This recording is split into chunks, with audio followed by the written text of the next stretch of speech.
तो दोस्तों यहाँ पर बड़ी खबर ये है कि डीआरडीओ की तरफ से भारत के स्वदेशी लड़ाकू विमान के लिए जो स्वदेशी इंजन तैयार किया जा रहा है उसके नए बैच को यहाँ पर डिलीवर कर दिया गया है। यानी कि अब कहा जा रहा है कि अब बहुत ही जल्द भारत को अपना स्वदेशी लड़ाकू विमान इंजन मिलने वाला है। और आप सच माने कि इस एक इंजन की वजह से यहाँ पर भारत के अंदर कई सारे बड़े चेंजेस देखने जाएंगे, जहाँ पर एक तरफ भारत का ये इंजन अमेरिकन F404 इंजन और साथ ही आने वाले समय में F414 इंजन को यहाँ पर रिप्लेस करेगा, तो वहीं पर भारत अपने लड़ाकू विमानों को बड़ी मात्रा में एक्सपोर्ट भी कर पाएगा, क्योंकि अमेरिका की तरफ से अपने F414 इंजन की टेक्नोलॉजी को लेकर यहां पर कह दिया गया है कि भारत को आईपी राइट्स नहीं दिए जाएंगे। इसका मतलब सीधे तौर पर यह होता है कि भारत दूसरे देशों को चाहकर भी अपने लड़ाकू विमानों को एक्सपोर्ट नहीं कर पाएगा, और अगर भारत ये करना चाहेगा तो भारत को लिखित में अमेरिका से स्वीकृति लेनी होगी। और ऐसे में दोस्तों अपने इस इंजन को बनाकर हम दूसरे देशों से अपनी निर्भरता को पूरी तरह से खत्म कर सकते हैं।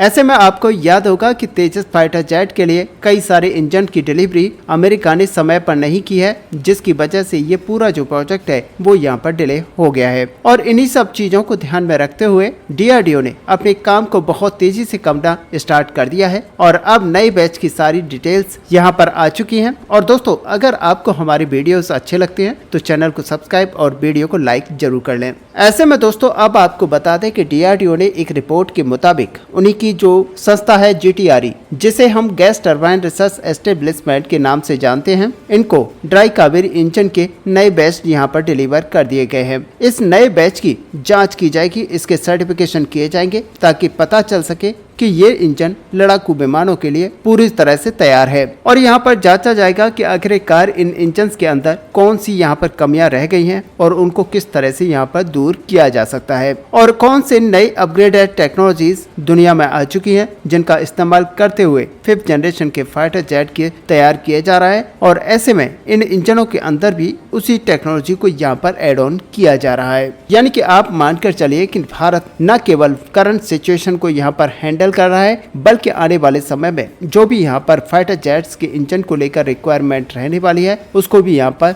देखा जा रहा है। ऐसे में ये कहा जा रहा है कि भविष्य में जो भी नए तरीके के फाइटर जेट्स आने वाले हैं उनके हिसाब से इस नए इंजन को कैसे मॉडिफाई किया जाए। और पहले इस इंजन का जो थ्रस्ट था वो करीब 40 से 45 किलो न्यूटन तक का था, लेकिन अब इसे बढ़ाकर करीब 80 से 85 किलो न्यूटन तक किया जा चुका है। यानी कि समय के साथ ही हम इस इंजन की पावर को बढ़ाते हुए चले जा रहे हैं। अगर इस इंजन की यहाँ पर बात की जाए तो 1996 में इसकी स्टार्टिंग की गई थी और इसके डेवलपमेंट में सबसे बड़ा और इम्पोर्टेंट रोल यहाँ पर रहा है GTRE का। और आपको बता दें कि इसको लगाया जाएगा हमारे तेजस लाइट कॉम्बैक्ट एयरक्राफ्ट के अंदर, और उस समय भारत के पास शायद इतनी एडवांस टेक्नोलॉजीज नहीं थी कि भारत इन फाइटर जेट्स के अंदर अपने स्वदेशी इंजनों को लगा पाता। लेकिन अब आपको बता दें कि आने वाले समय में भारत इन सारे फाइटर जेट्स के अंदर स्वदेशी इंजन को लगाने में कैपेबल हो जाएगा। फिलहाल आपको बता दें कि जब इस इंजन के प्रोटोटाइप को तैयार किया गया था तब इसका जो थ्रस्ट था करीब 48 किलो न्यूटन का था, और विद आफ्टर बर्नर इसका जो थ्रस्ट है वो करीब 73 से लेकर 75 किलो न्यूटन तक प्लान किया गया था। लेकिन अब जहां पर आपको पता है कि दुनिया भर के अंदर 5th जनरेशन फाइटर जेट आ चुके हैं, कई देशों ने इस पर बहुत बड़े बड़े टेस्ट कंप्लीट कर लिए हैं, तब भारत ने इस इंजन को इतना कैपेबल बनाया कि हम इसे 5th जनरेशन के फाइटर जेट के अंदर इस्तेमाल कर पाएं।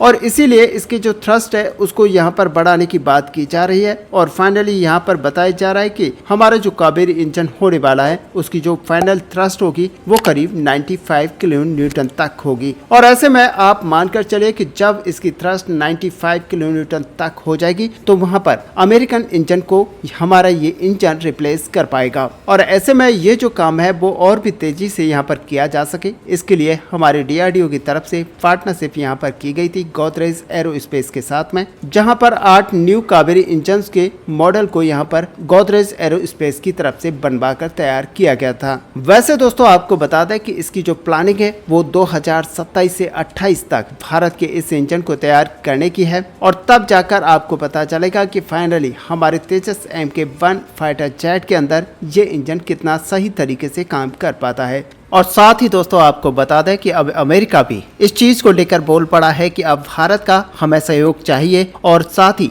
भारत का पूरा सपोर्ट भी चाहिए। अब अमेरिका का यहाँ पर कहना है कि अब हमें रूस और चीन की ताकत का मुकाबला करना है, तो अमेरिका को भारत के साथ मिलकर काम करना होगा। आखिरकार ऐसा क्या हुआ जिसकी वजह से अमेरिका इस तरह की बोली आज बोलने लगा है? तो दोस्तों आपको बता दें कि सुपर पावर अमेरिका भी अब भारत की तकनीकी चाहता है और दरअसल अमेरिकी थिंक टैंक CSIS की तरफ से एक बड़ा खुलासा यहाँ पर किया गया है। इनकी तरफ से ये बताया गया है कि सुपर पावर अमेरिका के स्पेस एजेंसी नासा के पास में अपने भविष्य के स्पेस मिशंस के लिए कोई फंड नहीं है और अब खुद अमेरिका जैसा सुपर पावर देश अपने महंगे स्पेस मिशन से परेशान होकर बुरी तरह से यहाँ पर घबरा चुका है। और ऐसे में यहाँ पर आपको बता दें कि चीन की जो स्पेस परियोजनाएं हैं वो अमेरिका के मुकाबले में काफी बड़ी हैं और ऐसे में अमेरिकी स्पेस एजेंसी नासा का ये मानना है कि अब उन्हें भारत के साथ मिलकर काम करना होगा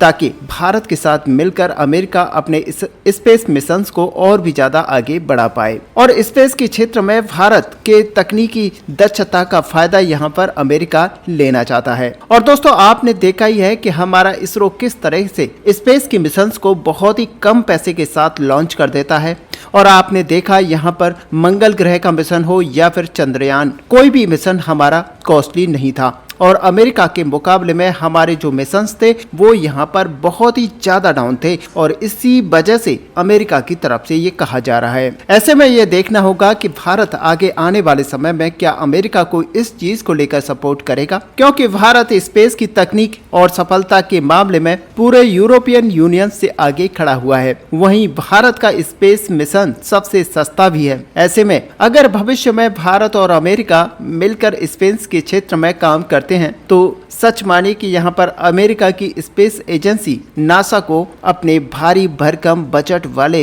स्पेस मिशन से छुटकारा मिल जाएगा। आपको बता दें कि खुद यूरोपियन यूनियन के देश और लैटिन अमेरिकी देशों ने भी पिछले 4 सालों में अमेरिकी स्पेसी एजेंसी नासा को छोड़ भारत के इसरो से अपने सैटेलाइट्स को लॉन्च करवाया है, क्योंकि भारत में सैटेलाइट को लॉन्च करवाना अमेरिका के मुकाबले में 6 से 8 गुना सस्ता होता है। और ये बड़ी बात है क्योंकि एक सैटेलाइट को लॉन्च करवाने के लिए काफी भारी भरकम रकम चुकानी पड़ती है और वही नासा जो करता है वो करीब 8 गुना रकम में ये काम करता है। लेकिन इसरो की अगर बात की जाए तो इसरो नासा से मात्र 8 गुना कम पैसे में इसको लॉन्च करने की कैपेबिलिटी रखता है और यही वजह है कि अब अमेरिकी स्पेस एजेंसी नासा का दम निकलता जा रहा है और इसीलिए अब अमेरिका की गुहार यहाँ पर भारत से लगाई गई है और भारत से सपोर्ट मांगा गया है। ऐसे में दोस्तों इस बड़े अपडेट को लेकर आपका यहाँ पर क्या व्यू है, आप अपना व्यू हमें कमेंट पे लिखकर जरूर बताएं। साथ ही अगर वीडियो आपको अच्छी लगी हो तो लाइक और शेयर करना ना भूलें। मिलते हैं नेक्स्ट वीडियो में, तब तक के लिए जय हिंद जय भारत।